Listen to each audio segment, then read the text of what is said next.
És la nit de Dijous Sant, quan ja la foscor s'ha apoderat dels carrers del centre de la ciutat.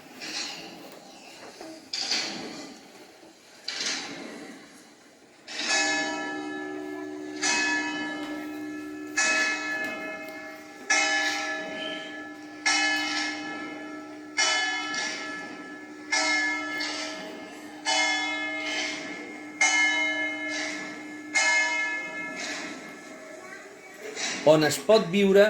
en la processó de la nit de silenci l'essència de les processons del segle passat, on s'hi apleguen confraries d'antiga tradició catalana, l'oració del Senyor a l'hort, la coronació d'espines, la Mare de Déu dels Dolors i els armats. Una processó molt espiritual, marcada pel silenci i l'austeritat, només trencat pel so dels timbals, recreant un ambient especial on centenars de veïns aplegats en diversos punts del recorregut mostren el respecte per la tradició, la pregària i la fe.